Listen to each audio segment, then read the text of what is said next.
এমন সময় ছোট মামা এলো, তাই আর দেয়া হয়নি। নতুন অ্যান্ড্রয়েড সেট, মা খুব খুশি হবে। আরেক বক্সে একটা স্বর্ণের চেইন, মার যেটা ছিল সেটা আমার এসএসসি ফর্ম ফিলআপের সময় বিক্রি করে দিয়েছিল। তখন থেকে মার গলা খালি। আরও কয়েকটা জিনিস আছে মার জন্য। আয় খেয়ে নে, ঝড় আসতে পারে, কারেন্ট চলে গেলে খেতে ঝামেলা হবে। আমি তাড়াতাড়ি সিগারেটটা জানালা দিয়ে বাইরে ফেলে দিয়ে বললাম, হা দাও। কি লজ্জা, মা সিগারেট খেতে দেখে নিল, জানে আমি খাই, তবে এভাবে দেখিনি কখনো। ঘরে বসে সিগারেট খাওয়াটা ভুল হয়ে গেছে, সারা ঘরে সিগারেটের ধোঁয়া। মা বেটা খেয়ে দিয়ে উঠলাম। মা বলো, আমার রুমে এসো তো একটু। তুই যা, থালা বাসনগুলো গুছিয়ে আসছি। আমি রুমে এসে শুয়ে রইলাম। মা আধা ঘন্টা পর হাত মুছতে মুছতে এলো। কিরে বাবা? আমি উঠে মার হাত ধরে খাটে নিয়ে বসালাম। ব্যাগ থেকে এক এক করে শাড়ি, ব্লাউজের কাপড়, ছায়ার কাপড়, একটা বাদুর বোরকা, দুটো ওড়না, একটা শীতের জামা, চাদর এবং আরও একটা প্যাকেট দিলাম। প্যাকেটটা দিলাম ভয়ে ভয়ে, কারণ ওতে দুশের ছোট জামা কাপড় আছে, জানি না দেখার পর কি বলবে। এত কিছু কি জন্য এনেছিস? তোর কি বুদ্ধি শুদ্ধি হবে না কখনো? প্রতিবারই এত কিছু আনা লাগবে? আহ থামো তো তুমি, যা লাগে তা আনবো না। এটাতে কি রে? না, ওটা এখন খুলবে না, তোমার ঘরে গিয়ে খুলবে। আর প্লিজ রাগ করবে না। কি আছে এতে, তা তুমি খুলে দেখে নিও। আর হ্যাঁ, আরো কিছু আছে, এই বলে মোবাইলটা দিলাম। একটা থাকতে আরেকটা এত দামি মোবাইল, তোমার চেয়ে কেন কিছু দামি নয় আমার কাছে, এই বলে গালে একটা হামি দিলাম। মাও আমার কপালে হামি দিল। চোখ বন্ধ করো তো। কেন রে? আহ বন্ধ করো না একটু। মা হেসে দিয়ে চোখ বন্ধ করল। আমি চেইনটা মার গলায় পরিয়ে দিলাম। এখন চোখ খুলো মা। মা চোখ খুলে স্বর্ণের চেইনটা দেখে হুহু করে কেঁদে দিল। না মা, না, কাঁদবে না, প্লিজ মা, কেঁদে না। তোমার মুখে হাসি দেখব বলে নিয়ে এসেছি, সেখানে তুমি যদি কাঁদো তাহলে আমার খুব কষ্ট হবে মা। না রে বাবা, কাঁদছি না, তুই বুঝবি না এটা কিসের কান্না। খুশি হয়েছ মা? হ্যাঁ রে বাবা, অনেক খুশি হয়েছি। এই বলে মা দাঁড়িয়ে উঠে আমাকে ধরল। আমি তো কেঁপে উঠলাম। মা কখনো এভাবে আমাকে ধরেছে বলে মনে পড়ে না। ইস কি নরম, কি সুন্দর ঘ্রাণ, ও দুটো আমার বুকে পিষ্ট হচ্ছে। মা অনেকটা খাটো হওয়াতে তার মাথাটা আমার থুতনির নিচে, চুল থেকে সুবাস এসে নাকে লাগছে। নাক মুখ ডুবিয়ে দিলাম চুলে। ধীরে ধীরে আমার ওটা শক্ত হচ্ছে। মন চাচ্ছে হাত দুটো আরেকটু নিচে নিয়ে রাখি, তবে সাহস পাচ্ছি না। মা আমার যা রাগী মানুষ, ছোটবেলায় কত বেতপিটা করেছে তার হিসাব নেই। মার মুখটা দুহাত দিয়ে ধরে কপালে একটা হামি দিলাম। আর কখনো কাঁদবে না মা, আমি যেন তোমার চোখে পানি না দেখি। আচ্ছা বাবা, আর কাঁদব না। তো যাও, লাল তাঁতের শাড়িটা পরে দেখাও তো, দেখি কেমন লাগে আমার মাকে। যা পাগল, আমি বিধবা মেয়ে লোক, এমন লাল টকটকে শাড়ি পরলে মানুষে কি বলবে? কে কি বলল তাতে তোমার কি যায় আসে? আর এখানে মানুষ আসবে কোথা থেকে? মানুষের সামনে না পড়তে চাইলে পড়ো না, এখন আমাকে তো পরে দেখাও। আমার খুব মন চাইছে সাজুগুজু করে কেমন লাগে দেখতে। তাই ইস আমার বাবা এনেছে, আর আমি পরব না তা কি হয়? তবে মানুষের সামনে কখনো পড়তে বলিস না রে। ঠিক আছে মা, আমি শুধু আমার সুন্দরী মাকে দু চোখ ভরে দেখতে পেলেই হলো। যা দুষ্টু, মাকে কেউ সুন্দরী বলে? হা হা, তাই? তাহলে কি বলবো গো? হি হি, তুই জানিস কি বলবি। বেয়াদবি নিও না, প্যাকেটে যা আছে তাও পড়ো। কি আছে রে এতে? যাও খুলে রাখো। মা চলে গেল। আমি পিছন থেকে দেখে মুগ্ধ হয়ে গেলাম। এ মহিলার কি কখনো যৌবনে ভাটা পড়বে না? প্রায় 15 মিনিট পরে মা এলো। অসম্ভব, এ কাকে দেখছি আমি? এতদিন এক পেরে শাড়িতে যে মাকে দেখেছি তার সাথে এই মহিলার কেন মিল নেয়? কি সুন্দর, অতুলনীয়, গর্জিয়াস, মার্ভেলাস, যতই উপমা দিই না কেন কম পড়ে যাবে। মা দরজার কাছে দাঁড়িয়ে আছে, আমি বিছানার পাশে হাঁ করে দাঁড়িয়ে আছি। মা ভীষণ মায়াবী করে হেসে চোখে ভ্রু উঠানামা করে জানতে চাইলে, কি কেমন? আমি ধীরে ধীরে মার সামনে গিয়ে দাঁড়ালাম। কি রে, কেমন হয়েছে? দারুণ মা, খুব সুন্দর, মনে হচ্ছে অ্যাঞ্জেল। যা দুষ্টু, মাকে এমন কমপ্লিমেন্ট দিতে হয়? আমার 10 পাস মা যে এমন কথাও বলতে পারে জানা ছিল না। সরি মা, বলে হাত ধরে বিছানায় নিয়ে বসালাম। আমি নিচে বসে মার কোলে মাথা রাখলাম। তুমি সব সময় এমন ভাবে থাকতে পারো না মা। মা আমার মাথায় চুলে হাত বুলিয়ে দিয়ে, কি পাগলের মতো বলছিস? মানুষে দেখলে কি বলবে? তাহলে বলো, আমি যে কয়দিন থাকবো সে কয়দিন এমন করে সেজে থাকবে কেন রে? আমার খুব ভালো লাগে মা। হি হি পাগল, আচ্ছা থাকবনি। আমি মুখ উঠিয়ে মার মুখের দিকে তাকিয়ে, ওগুলো পড়েছ মা? যা শয়তান, কিছু তো শরম করো। মার জন্য কেউ এসব আনে, জানি না মা কেউ আনে কিনা, তবে বাবা থাকলে হয়তো আমিও আনতাম না। সে নেই দেখে মনে হলো আমার মার তো ভালো মন্দর খোঁজ রাখার কেউ নেই, তাই নিজেই রাখি। রাগ হয়েছ মা? না, রাগ হয়নি, কিন্তু আর আনিস না। কেন মা, পছন্দ হয়নি? নাকি সাইজে হয়নি? সব ঠিক আছে। তবে তবে কি মা? মা লজ্জায় মুখ ঘুরিয়ে নিয়ে, তুই এনেছিস ভাবলে পড়তে শরম করে রে। আজ থেকে আমাকে ছেলে নয় বন্ধু ভাববে, তাহলে আর শরম করবে না। হবে মা আমার বন্ধু, যাহ পাগল। সমবয়সী না হলে কি বন্ধু হওয়া যায় এ যুগে? ওসব পুরনো কথা মা। তাই বলে মা ছেলে, হ্যাঁ মা ছেলে, এতেই তো ভালো, একে অপরের কাছে আসা যায়। তুই অনেক বড় হয়ে গেছিস দেখি, কি সুন্দর কথা বলছিস। তা তো অবশ্যই, কয়দিন পর তোমার ছেলে সেকেন্ড লেফটেন্যান্ট অফিসার হবে। খুব ভালো হবে রে বাবা, খুব ভালো হবে। এমন সময় বিদ্যুৎ চলে গেল। মোবাইলটা জ্বালাতো মিশু, দেখি চার্জার বাতিটা কোথায় আছে। থাক না মা এমন, কি সুন্দর তোমার কোলে শুয়ে আছি। জানো মা, পাহাড়ি এলাকায় একা একা পোস্টে ডিউটি দেওয়ার সময় এমন স্বপ্ন রোজ দেখি। প্রতিদিন মনে হয় তোমার কোলে শুয়ে একটু যদি। ঠিক আছে, এমনই থাক, তোর যত মন চাই। ধন্যবাদ মা। হি হি পাগল। মা হু, আজ আমার পাশে ঘুমাবে একটু? কেন রে, মন চাচ্ছে তোমাকে ধরে ঘুমাতে।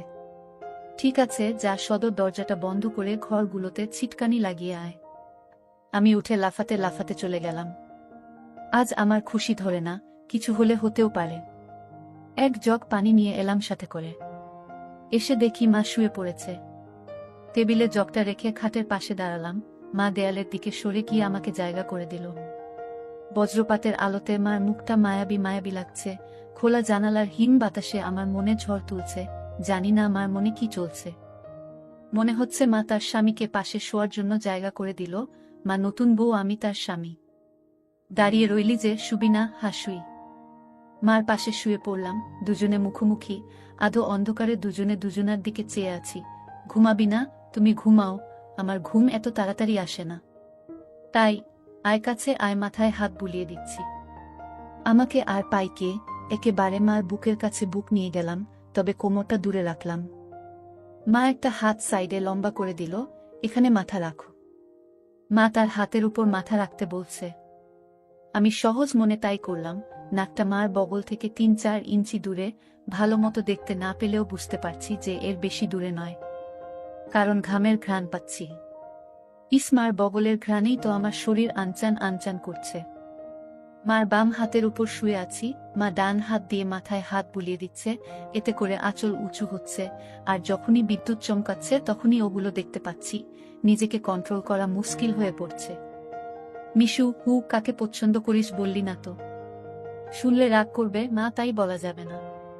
কেন কেন, এমন কাকে তোর মনে ধরেছে যে শুনলে রাগ করব?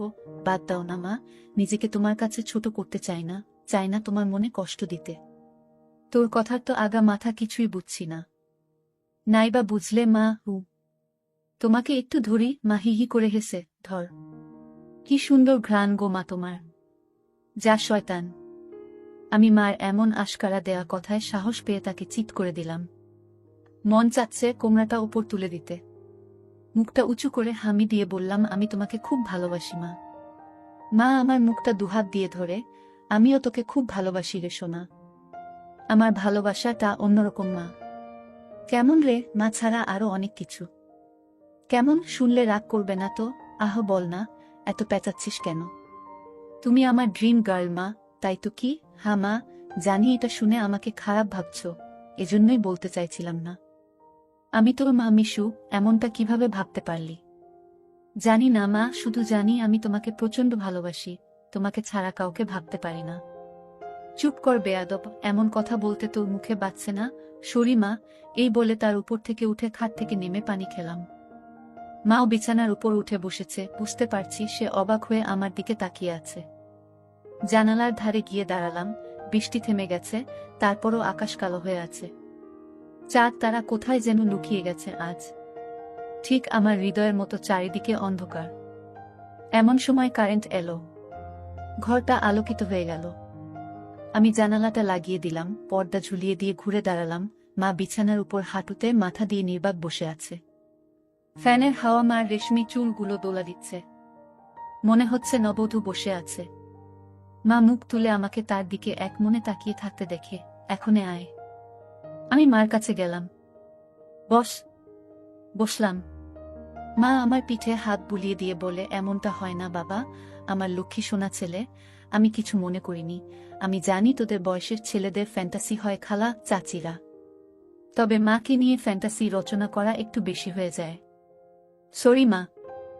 আমার ভোলি ভালি মা যে এতটা বুঝে এতটা পোক্ত আমার জানাই ছিল না, এত অনেক শেয়ানা।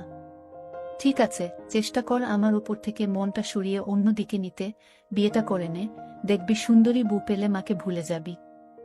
আমি মাথা নিচু করে, পারবো না মা, প্লিজ, নিজের সাথে অনেক লড়াই করেছি, আমি ক্লান্ত মা, কিছুতেই তোমাকে মন থেকে সরাতে পারি না। কেন রে, কি এমন পাস আমার মাঝে? আমি মুখ তুলে মার মুখের দিকে তাকিয়ে, জানি না মা, শুধু জানি তুমি আমার সব, তোমার কথা চিন্তা করলেই আমার আমার কি তোর পাগল হয়ে যায় মা। মা মুচকি হেসে, ও কিছু না, নিষিদ্ধ জিনিসের প্রতি টান একটু বেশিই হয়, আমি তো বুড়ি হয়ে গেছি, তুই যেমনটা ভাবিস তেমনটা আমি আর নেই। মার এমন কথা শুনে আমি কেঁপে উঠলাম। মা কি ইশারায় আমাকে বুঝালো যে তার জিনিসপত্র আর আগের মতো নেই, দেখলে আমার পছন্দ হবে না? দেখ বাবা, এক একজনের এক একজনকে ভালো লাগে, তাই বলে কি তাকেই নিজের করে পেতে হবে এমন কেন কথা আছে? অন্য কেন মা হলে এসব কথা শোনার সাথে সাথে চিৎকার চেঁচামেচি করে বাড়ি মাথায় তুলতো, আমি কিন্তু তা করছি না, কারণ তুই আমার একমাত্র ছেলে, নারী ছেঁড়া বাঁধন, তোকে আমি অনেক ভালোবাসি, তাই বলছি আমার ভালোবাসার মর্যাদা রাখতে বিয়ে করে নে বাবা, দেখবি ধীরে ধীরে আমার থেকে মন বোমার দিকে চলে গেছে।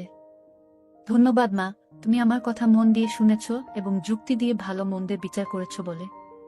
তবে লজ্জা না করে বলছি মা, এর আগেও আমি দু একটা মেয়ের সাথে মিশেছি, তারা শুধু সুখ পেয়েছে আমার কাছে, আদর ভালোবাসা একটু পাইনি আমার কাছ থেকে। এমনকি আমার নিজেরও হয় না যতক্ষণ চোখ বন্ধ করে তোমাকে না ভাবি। যখন সেসব মেয়েদের জায়গায় তোমাকে কল্পনা করি তখন আমি আর নিজের মাঝে থাকি না, সুখের সাগরে ভেসে যাই, কেবলমাত্র তখনই হয় আমার। তুই তো অনেক দূর এগিয়ে গেছিস, তাহলে আমি অনেক আগে থেকেই বুঝতে পেরেছিলাম যে আর চোখে লুকিয়ে লুকিয়ে আমাকে দেখিস, ভাবতাম শয়তান ছেলে পুলে, আর একটু বড় হলে সমবয়সী মেয়েদের সাথে মিশলে ঠিক হয়ে যাবে, কিন্তু এখন দেখছি তা না, তোর দেখি বয়স্ক মহিলাদের ভালো লাগে। এতক্ষণ মার সাথে এত খোলামেলা কথা বলতে পেরে নিজেকে অনেক হালকা লাগছে, সাহস করে মাকে ধরে শুইয়ে দিলাম। মা চুলে হাত বুলিয়ে দিচ্ছে।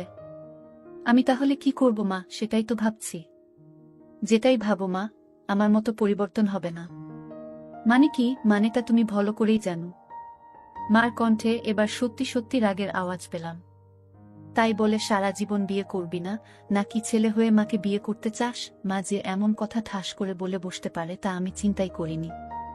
আমি বললাম, বিয়ে না করতে পারলেও তো তুমি আমার হতে পারো। এটা কি মামা বাড়ির আবদার নাকি?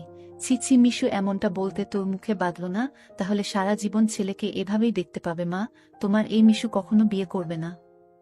মার চোখে জল টলমল করছে, আমি হাত দিয়ে তা মুছিয়ে দিলাম। আমি তো এমন কিছু করিনি মা, তাহলে তুমি কাঁদছো কেন? আমরা দুজন জাস্ট আলাপ করছি। মা অনেকক্ষণ চুপ থেকে, শুন বাবা, লজ্জা শরমে মাথা খেয়ে বলছি, তোর কষ্ট আমি দেখতে পারবো না।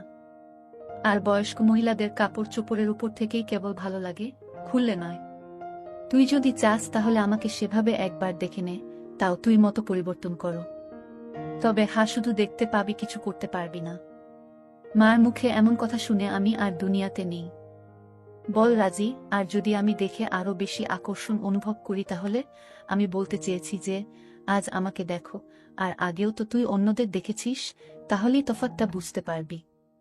আমার মনে হচ্ছে আমার মতো মার মনের ভিতরেও কিছু আছে, নয়তো দেখার কথা, আমি তো কিছু বলিনি। মা